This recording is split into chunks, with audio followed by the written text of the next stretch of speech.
Welcome to the Happy Mindset, where we use the power of language and storytelling to help you find your voice. Today's episode is episode number 39, and today's episode title is Let's Rethink Language Learning. So today's episode is a podcast interview that I gave to a guy named Arsenio Buck of the Arsenio Buck Show. His podcast is all about language learning and personal development, so if you're into that kind of thing, I'd recommend to give it a listen.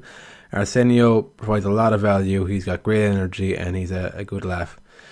So on today's episode, I talk about how I perceive languages, how I think about it as a communication tool rather than a subject, and how that makes a huge difference in how quickly you can learn a language. So on this episode, I share some insights around word usage frequency and how to make the language learning fun for yourself.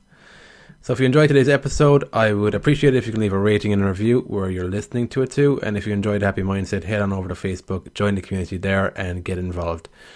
So thanks again for listening, and I hope you enjoyed today's episode. Guys, welcome back to another episode of Arsenio's ESL podcast, and welcome to an international guest speaking feature. Man, I got my man Dennis Murphy over here from Ireland. You know what? He's going to share you some pretty amazing tips, concepts, and other things in terms of language learning. But you know what? I don't want to fully give the introduction. I would love for him to give the introduction. So Dennis, man, thanks so much for coming on.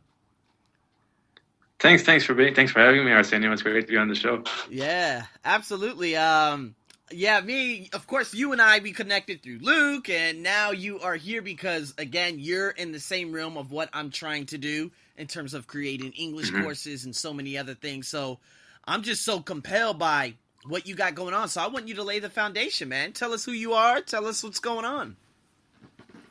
Yeah, so like you said, my name is Dennis Murphy. I'm from Ireland originally. I'm what you call a language hacker, so I hack languages, make them more fun.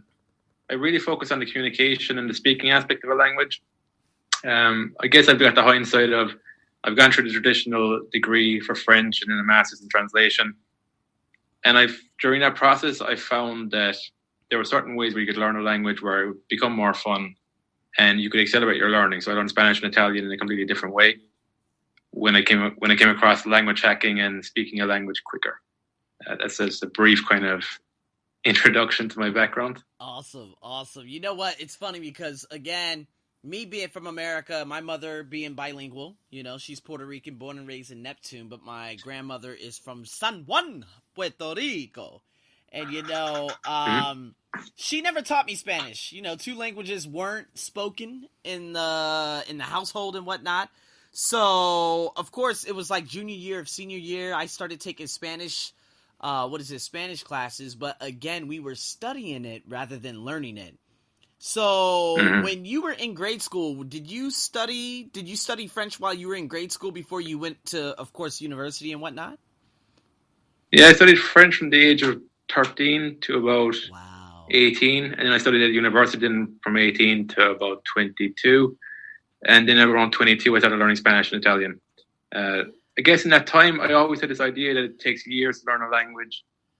But when I started learning Spanish and Italian, I started flipping it. I started saying, how can I accelerate my learning? I started coming across material which helped me to understand how I could accelerate it. So it was really about speaking from day one, changing my relationship with feedback up until I started looking at my feedback when it came to my mistakes and communicating. I found I was very rigid because I was very much in the mindset of like passing an exam, getting everything right. And it didn't feel good.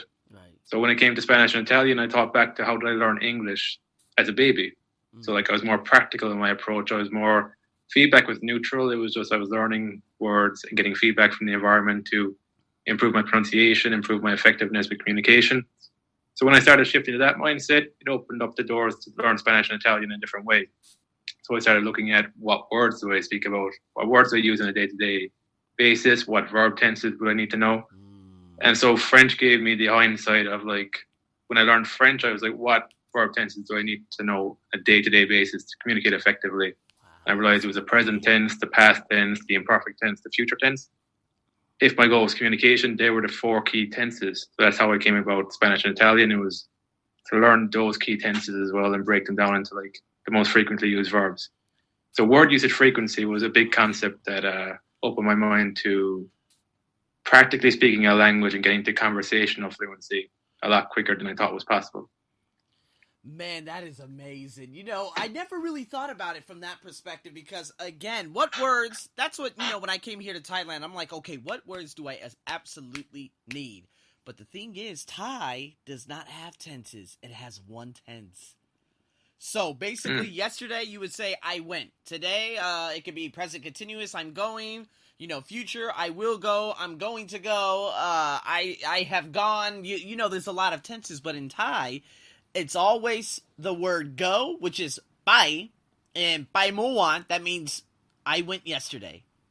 Today, pai wani, pruni is tomorrow, so pai pruni, and I'm like, so this is why it's so difficult for Thai people to learn a language because they're so accustomed to knowing just one tense. So it's very hard for them to get in their head, hey, I need to revert back to different tenses because then people will get confused. So, that is cool. Yeah, I thought that is interesting. Really, really interesting. What about French? And what were some of the key things that you learned at the beginning when you started learning the language? What did you find to be very pivotal? Again, you started studying at the age of 13. But what did you think, what are the essentials that a language learner should learn going into whatever culture, whatever language it is, right off the back?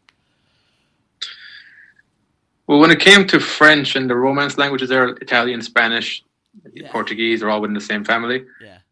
I generally start off with looking at the verbs you need to know. Like to be, to have, to want, these kind of practical verbs that you are going to use when you go to the country. Yeah. And then within those verbs, break it down into what verb tenses you need to know. So for me there, I started by learning the present tense. I use the present tense to describe the past and the future. It was just to get me started. So when I got comfortable with that, I was like, okay, let's move on to the past tense. Let's start describing that more accurately. The mindset shift there for me, which was challenging, was this idea of perfection. So I had to let go of perfection, sacrifice perfection for practice, because I knew the practice would build up the muscle memory and build up momentum to get speaking the language, get communicating, and getting over myself that I'm going to make mistakes. So it was that mindset shift that was invaluable there. And then when it comes to just practically using words and phrases that you'll use in the country, like I would like, when you go to a shop, you're going to use that, or you go to a restaurant, I would like. These types of practical stuff. So I found that when I was thinking in these terms, I was Googling stuff like what are the 100 most common words in French. I even started Googling stuff like lists where it was exactly the same word in French and English, just with a different pronunciation. So that for me was that builds up my vocabulary without any effort. So it was these little hacks that I was practical stuff combined with loan words from the language, and then narrowing down the verb tenses and narrowing down what I speak about. So the way I approach languages is I see it as general communication, and then I'll have one or two subjects where I talk about a lot. So at the time I was talking about soccer quite a bit. So soccer would have been that one subject that I needed to learn words around. And when it came to practicing pronunciation and assimilating how it's spoken properly, I dove straight into watching interviews of soccer players on YouTube, very short snippets of 2 to 3 minutes, so it wasn't too long. Because when I was starting off, I understood nothing, so it was all about getting comfortable understanding nothing. So I found when I was doing that, I looked more towards the meaning rather than the specific words. I found with French, the better I got, the more I was looking at the meaning to the conversation rather than specific words. Because as long as I was looking at the words, whenever I'd miss a word, I'd be thrown off, and a trail of thinking would be kind of gone in those moments, and I'd be up in my head. But when I started looking at the meaning, it was more of a flow of the conversation, in my natural language. So there are some of the key things that helped shift my mindset, and the questions I was asking myself. So the questions as well, I was less inclined to beat myself up when I wasn't focused on perfection. So it was more of a growth mindset. So it was more when I was going into an interaction, it didn't go according to how I wanted it to go, or I was a bit lost. I'd ask myself more questions what can I learn from this? How can I do something better next time? Rather than before, it would have been, oh, I'm not good enough, and doubts and stuff would creep into my mind a lot more when I wasn't approaching it as a communication tool. Wow. Yeah. You know what? That perfection, man, right off the back, that's what kills a lot of language learners in general, because they try so hard. Man, I've been made fun of at places for pronouncing something that they ultimately end up pronouncing right before my very eyes, and they would make a mockery of me. But for a lot of people, and especially a lot of my students that I see out here, they take that offense. And they say, you know what, man? Yeah. She doesn't understand me. He doesn't understand me. She doesn't understand me. I'm not speaking English anymore. Have you ever had that problem with French, Italian, or Spanish? Yeah, like I've definitely had it with French, and it would stick out in them. I started to realize that the more I could make light hearted of that, or the more I could like take it on board as not something personal, the better I'd retain that word, because it was sticking in my mind. Before that, when I was like really self-conscious about it, I'd have a tendency to block it out. I wouldn't learn anything from the situation. So I started realizing that the more I could kind of accept this as part of the process, and that I can take feedback on and improve my pronunciation. Like, you are going to come across people who just kind of criticize for the sake of it.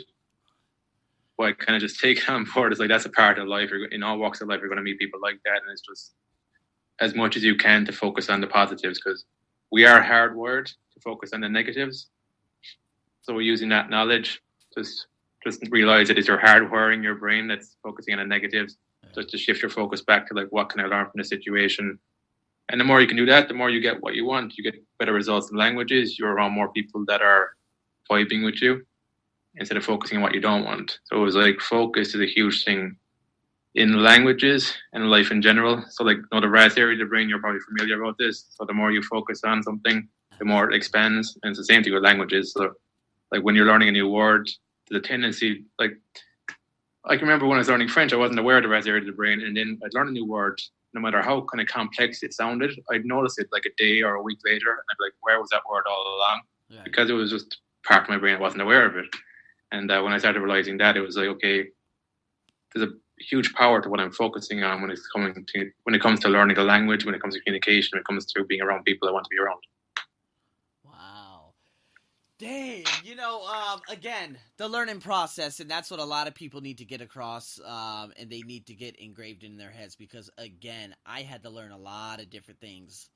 And you know what? Word of association. So when it came to vocabulary and learning different vocabulary, like, with Spanish, I know the basics. Why? Because I kind of associate a picture along with the vocabulary term. So, yo como. Mm-hmm. Right? That means I eat, right? And pollo, I remember pollo because there was a restaurant in Las Vegas called El Pollo Loco, meaning the crazy chicken. So associating different things with words can help in memorizing specific words, like even emotional words. Like, some of my students would say some bad words to me. You know what I mean? Like, I used to teach at technical colleges. They would cuss me out. But you know what? I retain those words real quickly. So what did you do? Out of French, Italian, and Spanish, which one was the most difficult to memorize vocabulary, and what did you do to memorize vocabulary? I don't know. What I did do was I used Anki. You know Anki, that flashcard system? It's just like a flashcard system. So when I was approaching learning Spanish and Italian, I was working off the premise that if I get to about 2,500, 3,000 of the right words for me, then I'd be able to get the conversational fluency. Like, be able to speak freely, because that was an article I read about. And what I did then was I was like, okay, how many words per week does that mean? So I think at the time it was like maybe 50 or 60 words per week. And then I break that down into like nouns, adjectives, adverbs. Okay. And I just use Anki. I didn't really I know what you're on about there, the association, when you associate an image to a word. Yep. I don't think I used that as much. What I did do was, for the flashcard system, because I found that was very monotonous and quite boring, I listened to music, because it wasn't very cognitively demanding. So my mind would associate the flashcard time as time that I listened to music. So it was something I look forward to every day, rather than something I was like, oh, here we go again, we're just memorizing words, and it's killing me. Right. That was my approach to Spanish and Italian. With French, I found it was more random, because I was going through the education system, and I always felt the assumption was that you have to learn everything to become a speaker of the language. Right. And yeah, so with that, it was like a lot of random stuff. But I learned from that So I was like looking back and I was looking at French and I was like, okay, I was learning a lot of random lists. So instead of like the approach being let's learn all the animals in the list, I was like, what animals do people normally have? Cat and dog. Boom. That's it. Move on to the next thing. Right. So it was that type of stuff that helped me. Wow. Okay. You know what I find. And again, it comes. Yeah, go ahead. Again, it comes back to the association. It's like when you meet that person who's got a hamster, then you're more inclined to remember the name for hamster because you see a hamster in context rather than seeing a picture in a book. Extremely important. I hope everyone understands that. I'll definitely make that into a micro clip because, boy, it doesn't get any better than that. I wish I would have taken, you know what, hold on real quick. Let me write that down. It's funny because I'm actually doing a live podcast at the same time. 14-minute mark. Okay, I need to write down the gems, and I thought I was supposed to do it from the beginning, but I didn't. I completely blew it. Who cares? 14 minutes, okay, gotcha. All right. All right, here we go. Born in Ireland. What is the language out there in Ireland aside from English? I forgot is it Gaelic if I'm not mistaken? Or am I completely wrong? I'm completely wrong. Well, you can just say Irish as well. No, Gaelic is the kind of Irish term for it. Okay. But Irish, like you could say Irish. So Irish, like we're not growing up around like generally maybe in small locations in Ireland where there's Irish speakers there, you might be immersed in it, but it's not an immersion process. You actually up until the age of about 6 or 7, you until you go to school, you're not familiar with Irish, and then when you go there, it's taught as a subject. There's no real practical element to it, so it's very much like subject based. So my level of Irish isn't that great because it was never something that was practical for me. It was the same thing with French until I went to France and I started communicating with French people. I knew a lot of words, I was passing tests and stuff, but I couldn't to somebody because I didn't have that muscle memory or that practice or repetition to do that. Okay. So, okay. Yeah. All right. So then you ended up, of course, going with, okay, so you know about 5 languages then. But you know what? You went to France, you engraved yourself in French so much. And I remember telling you before that it was very hard for me to pick up the speed of the native English, American speakers when I actually went back to America 2 years ago. Because I was away for 4 years.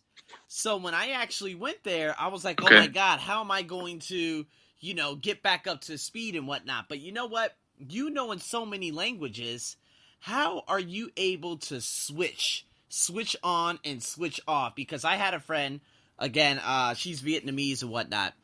And there are some times I speak Thai to her. And she's like, oh, I don't understand much Thai. And I'm like, I know, I'm so sorry. It's a terrible habit. You know what I mean? So how are you able to switch on and switch off? Because, damn, that's tough. That's real tough. I find it most difficult between Spanish and Italian. I found with French, because I spent so long studying it, and I spent nearly 2 years living in French countries, that French seems okay to me. But with Spanish and Italian, I'll often mix up words. And so at the start, that was my one reservation, because I learned Spanish and Italian together at the same time. I just wanted to challenge myself, and I wanted to, there's people saying you can't do that, so I was like, I'll just try and find out whether it's possible. I did realize that the downside of that is that you will mix up words, but the upside is the same thing, is that you do mix up words, but at least you've got a word. Like for me with the Spanish and Italian, it's like, if I'm speaking Italian and I'll use the odd Spanish word, at least I've said some sort of word, so I'll get some feedback, but if I've got no word to say, you've got a mental block. So I kind of try to look at it that way. So when it comes to switching between the languages, I struggle a bit with Spanish and Italian. French is okay, because I've just spent so long learning it. I do find I will be rusty when I go back to speaking Spanish. Like today now I'm going to a language exchange this evening. Oh, and okay. I do find, again, it's like the mindset part of things, that if I was kind of caught up in my self-doubts and unworthiness, it'd be a lot more difficult for me to go to random language exchanges because I wouldn't want to put myself out there. So like this evening going there again, it's like I haven't spoken Spanish in a while, so I'll be a bit rusty. But the more I speak and the more I'm less afraid of that, it just makes language learning a lot better. Because otherwise, I feel that a lot of people, they could learn a language and then it gets rusty and they never put themselves out there again because they realize it's going to be difficult putting themselves out there again a second time to speak. That makes sense to you. Okay, and you never had that self-confidence taken away at any given moment? Like, did you ever want to just give up on yourself? Or you just knew that it was just part of the entire process? There's definitely like self-doubts around it, like especially around the Spanish and Italian, because I didn't learn them the conventional way. Right. Even though like I went back and I got qualifications in both of them. But because I didn't learn them the conventional way, there was always a seed of doubt there that like I wasn't as good as I was making out, or this kind of stuff. So that can like play on your mind a bit. But no, I don't know. I guess languages taught me to focus on the process, because I don't know. I think I wanted to learn French because I always thought it was a cool thing to be able to speak a language, and I could never understand how that was going to be possible for me. But I was willing to persevere and do it. So, and I suppose now as I've moved forward further, it's a lot easier now to just focus on the process and focus on your personal growth when it comes to a language, rather than it being a subject. Right. So it's that mindset shift from subject to communication tool that was key, because once it's a communication tool, it's no longer like a measure of your intellect and how smart you are. It's more about like, how are you communicating with other people? Are you empathetic and that type of thing? It comes more to people skills, and so it's less about like smartness and stuff. So yeah, that's yeah. So it's definitely like moments where I was doubting myself, but because I wanted to learn French, it didn't really come into the equation that I would quit. Especially when I started meeting French people and started making friends, that was key. Right. Okay. So that would be one of the most key components of any type of language learning. And I'm going to tell and emphasize that, because when I first came to Thailand, I was surrounded by 2 foreigners for like 5 months. I wasn't immersing myself into the Thai culture. I wasn't trying to learn Thai words. I wasn't trying Google Translate. It wasn't up yet. I was using an application on my iPad at the time, and I wasn't learning, although I should have been learning, because it was very, very difficult for me to live in Thailand not knowing even some of the basic words, So a lot of people, I do encourage a lot of you out there. I know a lot of Thai students or whatever students you are, do not look for the same. If you are Irish or you're this or you're that and you go to another country to study a language, stay away from your people, please. I know you feel like, oh yeah, but we understand each other and we do this and we do that. I understand, but listen, the only way you're going to learn a different concept and a different life in general is by learning from the people who, of course, live there in that country. So a lot of my Thai students, they go to Thailand. And of course, they hurry up and go to, they find a Thai restaurant, they find Thai people, they meet Thai friends, they end up speaking Thai the majority of the time out there in Australia, which defeats the purpose of course, going to Australia. So, what did you do? When you went to France, you said French only. When you went to Spain, you were like, okay, Spanish only. How did you discipline yourself like that, before we get into the last question? The first time I went to France, I was an Erasmus student. I was 18. I actually hung around with a lot of English people, because it wasn't. I didn't discipline myself then. But in saying that, though, I do think there's something to be said to be just around the culture, like watching TV. I think subliminally you do take stuff in. So my level did actually improve when I came back, but I didn't put a lot of conscious effort. It could have gotten a lot better if I put more effort in. The second time I went back to France, I was actually an English teaching assistant in the middle of nowhere in the countryside. Nobody spoke English, except the English teacher. That was about it. So it forced me for the whole year to speak French every day. There you go. So that was good. That's when I got really good at French, and that's when I started questioning fluency, because I was getting more towards an advanced level. And then I was wondering, like, what is fluency? Because I've been chasing this kind of unconsciously my whole life. Like when it came to language learning, I was like, what the hell is fluency then? And I started to realize, well, do I know every word in English? And I was like, I don't know. And if I wasn't learning new words in English, it was just a sign that I wasn't learning anything. Right. So anyway, when I started thinking about it in those terms, I was like, okay, so fluency for me then in French is just to always be kind of speaking in French, but not having to know every word. So if I don't know a word, I can ask the question in French, they can explain it in French and I understand. That for me is like the fluency level. Up until I questioned that, I was always kind of like just operating from the premise of one day I'll know every word. And that didn't make any sense logically until I slowed down and kind of go, that doesn't make any sense. So that took a burden off again.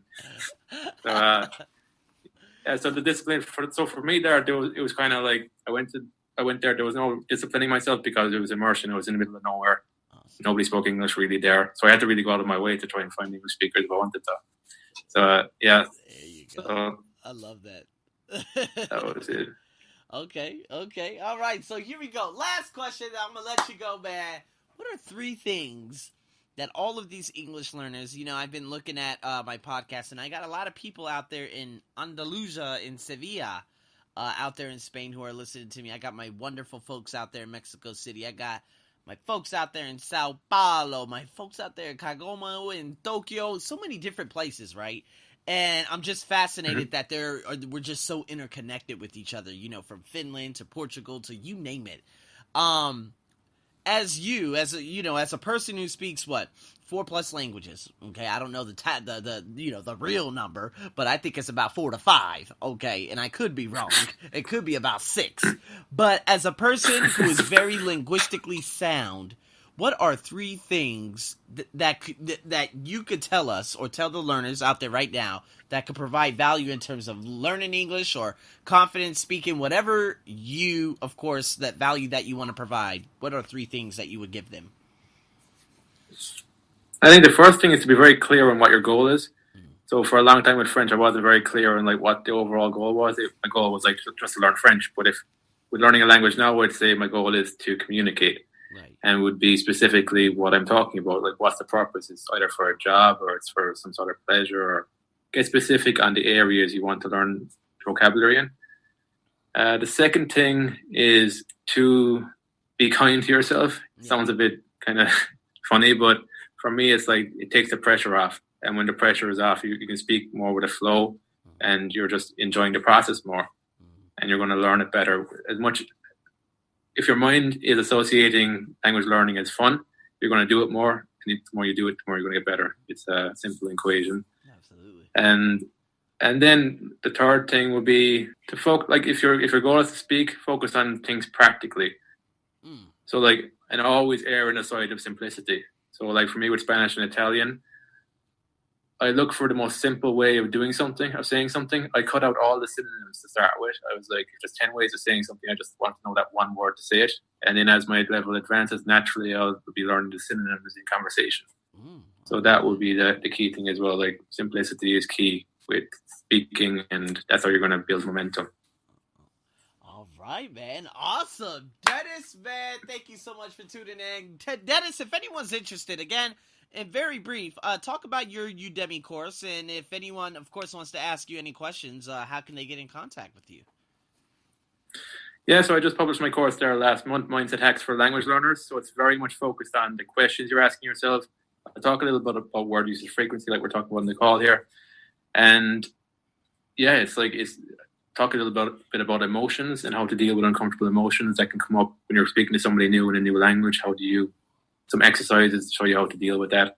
So yeah, it's very much focused on asking better questions, getting in more practice time, and making the language more fun, sharing ideas and concepts in the course. And if people want to get in contact with me, I think the best way is to go to Facebook, search for The Happy Mindset, and join the group there. So The Happy Mindset is about the power of language, power of our mindset, and personal development. Awesome. Guys, there you go, man. Dive into this man's world. Of course, him and we're going to be doing extensive talks to see how we could be of value with each other in terms of putting more things out there that possibly could help everyone and help people who are going to be learning languages and just becoming, thinking more futuristically rather than just remaining current and whatnot. But man, that was fantastic. Thank you so much again, Dennis, for tuning in. For coming on to my podcast and speaking about some things and giving people some good hacks in terms of their language learning. And guys, do not fear, do not be afraid to, of course, tune into this man's channel and whatnot. And again, Dennis, man, thanks so much for tuning in. Thanks very much, Arsenio. Thanks. Really impressed by the work you're doing with languages, and thanks for having me on. Cheers. I appreciate that, Dennis. And guys, with that being said, man, if you guys like this episode, that means you need to share it. If you shared it, that means you liked it. That means you get a resounding thank you from me. So, again, stay tuned for more. I'm your host, Arsenio, as usual. Over and out.